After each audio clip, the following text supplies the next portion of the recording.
Movie की starting में हम एक चाइनीज कपल दिखाया जाता है।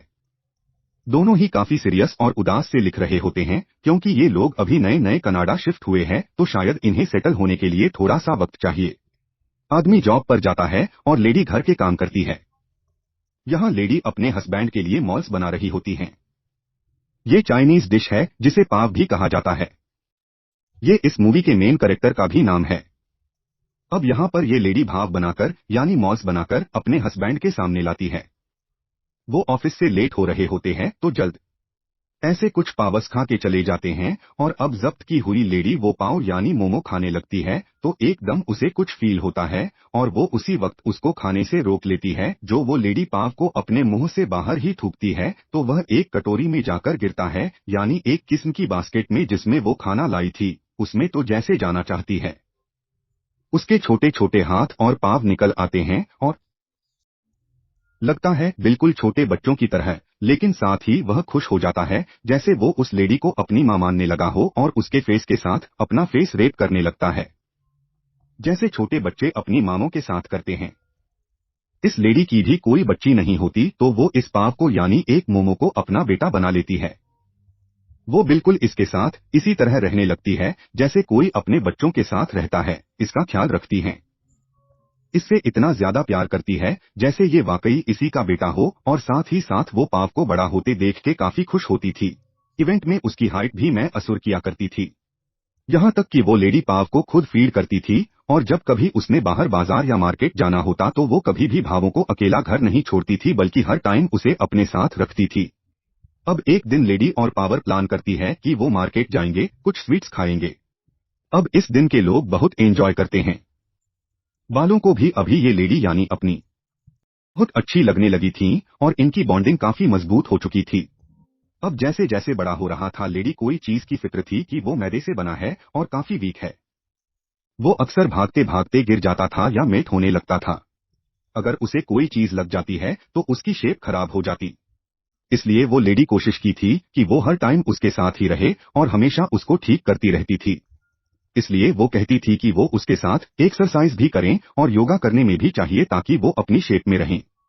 पर एक दिन योगा करते हुए कुछ बच्चे फुटबॉल खेल रहे होते हैं। बाहो भी उनके साथ खेलने की कोशिश करता है और जब उनके साथ जाता है तो उसे ही फुटबॉल लग जाता है और उसकी शेप खराब हो जाती है। वैसा ही हुआ। जिस चीज का डर था वो लेडी फॉरेन सेवाओं को उठाती है और उसकी शेप को ठीक करते हुए उसे अपने साथ बिठा लेती है। घाव बहुत सिद्ध करता है कि उसे उन बच्चों के साथ खेलना था पर वो लेडी उसे नहीं खेलने देती और उसको ठीक करते हुए ट्रेन में अपने साथ मोस्ट लेडी से ही यानी अपनी माँ से नाराज होकर ट्रेन में दूसरी तरफ मुंह करके बैठ जाता है। वो उनसे बात ही नहीं करता। अब ये बताओ कि रूटीन बन चुकी थी। वो हमेशा चाहता था कि वो बाहर निकले लेकिन उसकी मोमो से बाहर नहीं जाने देती थी। वो फिर भी चुपके से उनकी नॉलेज में लाए बगैर बाहर निकल जाता है। अक्सर उसकी मॉम उसे ढूंढती रहती थी पर वो नहीं मिलता था। उसका काफी घंटे इंतजार किया करती थी पर पाओ तो जैसे केयरलेस हो चुका था। उसे बाहर की दुनिया इतनी अच्छी लगने लगी थी कि वो अपना ज्यादातर वक्त बाहर ही गुजारता था। आप एक दिन वो लेडी के लिए उसका बहुत अच्छा खाना बनाती हैं। उन्हें वो खाना बनाने में ही काफी टाइम लगा था और वो खाना इतना मजे का था और देखने में इतना टेस्टी लग रहा था कि कोई और हो तो वो फौरन से खा ले पर पाओ यहाँ पर उस खाने को खाने से मना कर देता है। भाव उस खाने की तरफ ध्यान ही नहीं देता और बाहर चला जाता है। वह उसे बहुत ज्यादा रोकती है और उसके पीछे भी शादी है पर वो नहीं डूबता तो इस बात की वजह से उस लेडी का यानी बहू की माँ का बहुत दिल दुखता है। जो खाना है उन्होंने बनाया होता है वो गुस्से में आकर उसे खुद ही खा जाती है और जब उसका इंतजार कर रही होती है तो उस अचानक से दरवाजे पर नॉक होता है। वो लेडी शक्करवासा खोलती हैं तो रात के अंधेरे में पाँव बाहर खड़ा होता है और वो काफी प्राउड लग रहा था। साथ ही वो एक लड़की को अपने साथ खड़ा करता है। वो लड़की अपने हाथ में पहने हुए रैंक उस लेडी को दिखाती है या नहीं नहीं और इस लड़की ने अब शादी कर ली है।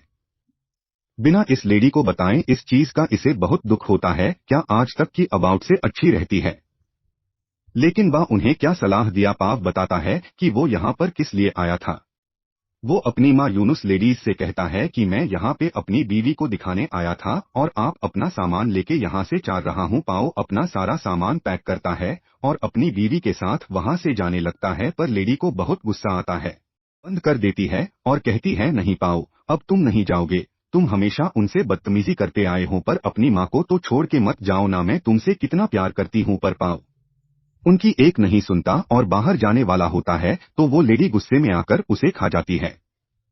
पर जल्दी उसे इस बात का एहसास होता है कि उसने क्या कर दिया। उसने बाबाओं को मोमो समझ के खा तो लिया, लेकिन असल में अब उसने अपना बेटा खो दिया। वो कभी वापस नहीं आएगा। इसके बाद वह काफी खामोश रहने लगती है। हमेशा रोती रहती थी। इवन उसके हस्बैंड भी जब उससे पूछते हैं कि तुम्हें क्या हुआ है तो वो कुछ न कह पाती। पे एक दिन हम देखते हैं कि लेडीज सोई हुई है कि तभी उसके सामने दोबारा से पावा जाता है। क्योंकि वह सोकर उठी नहीं तो वो ठीक से देख नहीं पा रही थी, और जब वो अपनी आंखों को रब करती है तो उनके सामने एक इंसान होता है जो कि इस साये में बाल जैसा ही लग रहा था। यहाँ मूवी में हम पर रिवेल होता है कि इन्हीं का बेटा है, क्योंकि ये काफी साल पहले इन दोनों को छोड़ के चला गया था, और अब जब उसे सांस हुआ तो अपने माँ बाप से माफी मांगने आया है। उस लड़की के फादर उसे अपनी माँ के कमरे में धक्का देते हैं कि जाओ माँ से माफी मांगो। अब वो माँ के पास जाके बैठ तो जाता है, लेकिन वो लेडी उससे बात नहीं करना चाह रही थी तो दूसरी तरफ मुंह करके लेट जाती है, और पता चलता है कि जो पाव था वो सिर्फ इनकी इमेजिनेशन थी, क्योंकि अपनी बेटी को बहुत मिस किया करती थी और इसी वजह से हर वक्त इतना उदास रहती थी। वो लड़का अपनी मदर के साथ एक बॉक्स रखता है जिसमें उनकी फेवरेट डिश थी। ये वही डिश थी जो कभी एक बार इसकी माँ ने इसे बस में ऑफर की थी पर इसने खाने से इनकार कर दिया था। पर अब ये अपनी माँ को देते हुए कहता है कि मैं आपके लिए लाया हूँ और मैं माफी मांगता हूँ कि मैं आपको छोड़कर चला गया। आप इसमें समझता था कि शायद हमारी बॉन्डिंग अच्छी नहीं है। लेडी का ये सुनकर दिल मैट हो जाता है और वो अपने बेटे को प्यार करने लगती है। उसका लाया हुआ खाना उसके साथ मिलकर खाती है, मोमेंट शेयर करते हैं और साथ साथ अपना पसंदीदा खाना खा रहे होते हैं। अब इसके बाद हमें ये दिखाया चाहता है कि इस लेडी का बेटा अपनी वाइफ को भी इस घर में ले आता है, और अब ये सारे मिलकर हंसी खुशी बातें करते हैं और वो सारे मॉल्स यानी बाउंस खाने लगते हैं। साथ ही साथ वो लेडी इन सबको बाउंस बनाना भी सिखाती है, और घर के लिए डर यानी इस लेडी के हस्बैंड सबको इस तरह से देखते हैं कि जैसे उन्होंने इस रिश्ते को अप्रूव कर दिया हो, और आपके फैमिली हंसी खुशी रहने लगते हैं। इसी के साथ ये मूवी यहीं पर एंड हो जाती है। Thank you for watching.